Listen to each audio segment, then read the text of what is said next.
Hey everybody, Rebecca here for a 2021 financial goals update. We are already 6 months into 2021, and at the end of 2020, I made a video around the beginning of December outlining what I wanted my financial goals to be for 2021. I had quite a few of them, and I kind of broke them down into different categories. Some were non-negotiable things that I definitely wanted to get done. Others kind of had some flexibility to them. So, how we doing? Firstly, let's talk about the non-negotiable stuff.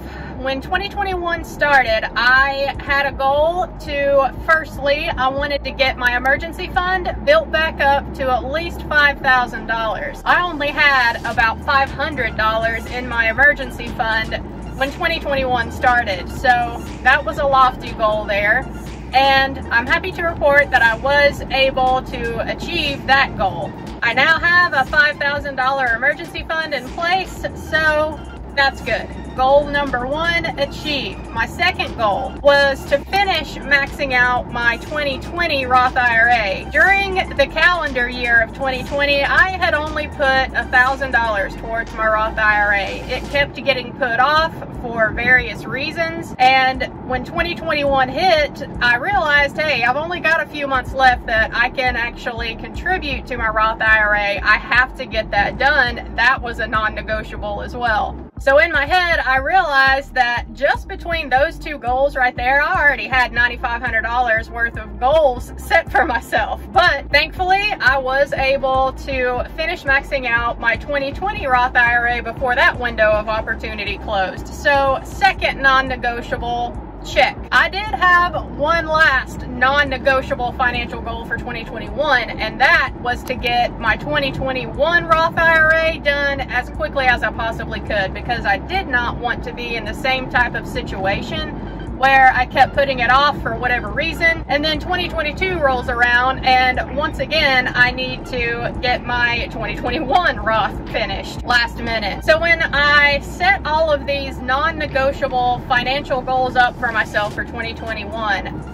I realized that that was a lot of money. I had $6,000 for the 2021 Roth IRA, $5,000 for the 2020 Roth IRA, and $4,500 to go to get my emergency fund built back up. So in my mind, I thought that I would be incredibly lucky to have all three of those goals done by 6 months into the year. Honestly, realistically in my head, I didn't think that I would be able to do it, but I am so happy to report that I actually was able to complete all three of those goals in the first 5 months of 2021.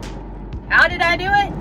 Well, the two biggest things that helped me the most was, firstly, I sold my old Sleep Number bed for $3,500. That was a big help, and I don't regret it at all. I don't miss that bed. It was not worth the money that I paid for it. I certainly paid a whole lot more than that $3,500 for it, but in the end, I'm glad that it was able to help me achieve some of my financial goals that I'd set for myself this year. The other huge thing that helped me out was that I took advantage of every single overtime opportunity that work threw at me at the beginning of the year. In fact, I'm still doing it, actually.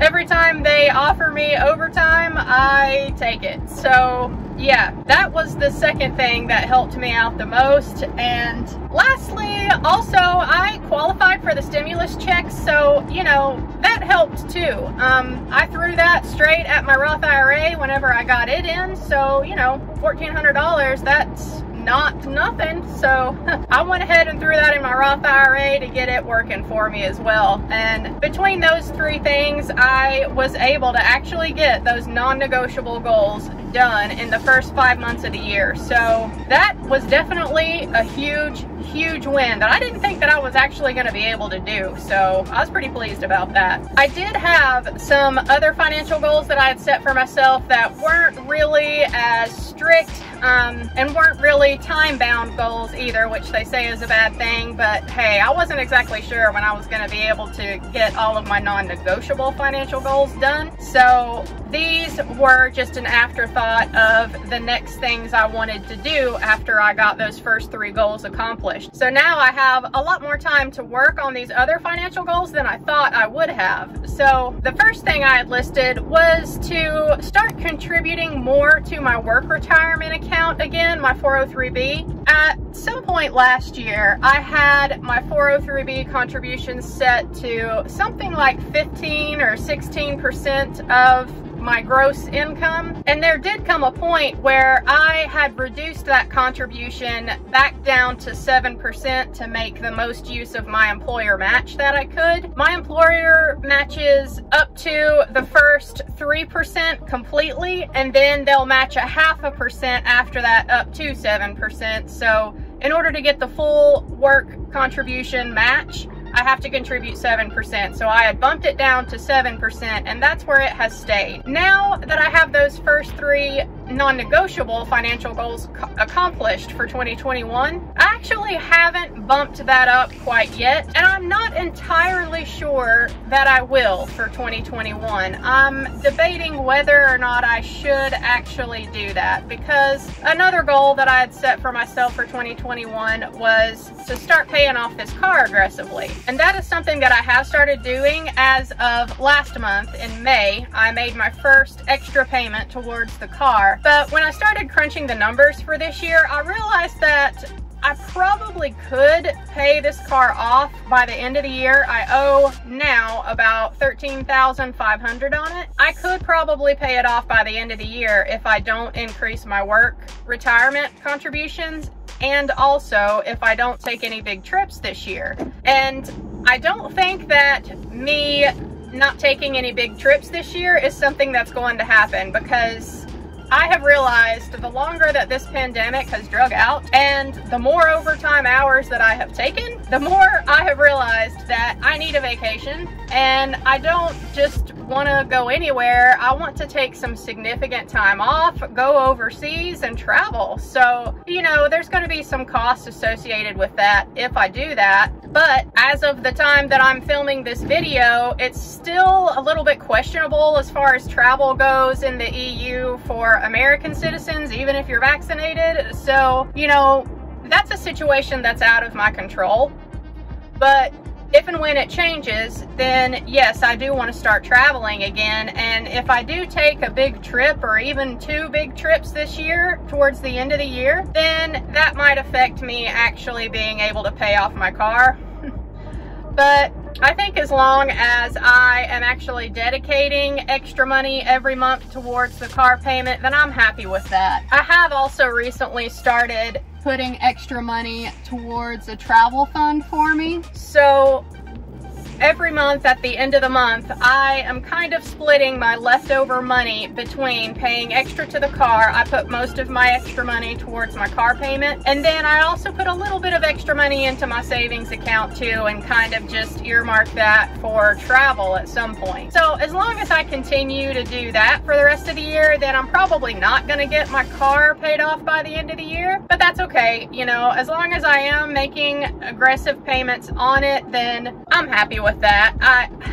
I could always change my mind, and this extra money that I am throwing towards travel, I could start putting that towards the car if I changed my mind. If my car started having any trouble, then I could always decide to just pay it off just in case, because my car does have, as of this recording, 84,156 miles on it. So it's not exactly a brand new car anymore, and if it starts having any trouble and it needs to go in the repair shop more frequently, then I can always change my mind about that extra money that I'm putting towards travel and throw that at the car to get it paid off, or to help upkeep it if it starts to need service more often. So either way, I think that taking all of my extra money at the end of the month and putting most of it towards the car and saving back a little bit just in case for travel or otherwise is a good idea. And I did have one last kind of bonus financial goal for myself.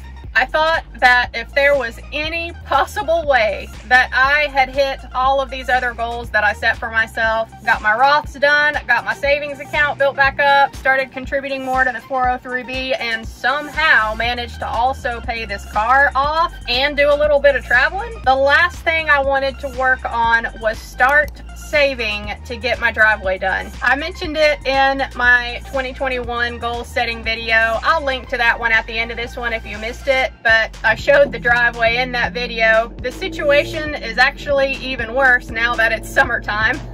But my driveway is a gravel driveway, and I fight a never-ending battle with grass coming up through my driveway, and it looks terrible. At least it bothers me anyway. When I did my 2021 goal setting video, a lot of you commented that you thought it looked fine, but it bothers me a lot because maybe it's because I'm always the one having to try and fight the grass that keeps coming up through the gravel. But anyway, I would love to get my driveway paved and not have to fight with that grass anymore. That would just be one less outdoor thing that I have to maintain, which would give me a little bit more free time during the summer. So yeah, that was the one final financial goal that I had thought about for 2021. But y'all, I mean, I know I got my first 3 goals accomplished a lot faster than I expected, but also saving to get my driveway done, I think, is something that realistically will happen in 2022, unless I happen to get some unforeseen windfall or something like that. So the driveway is functional, and that's really all that it needs to be right now, so it works. The grass kind of bothers me just because of the way it makes it look, but it's not hurting anything. So the driveway can wait while I have all of these other bigger goals to work on first, right? So that's where I sit for 2021. I have gotten my non-negotiable financial goals accomplished already in the first 5 months of the year. Pat myself on the back for that.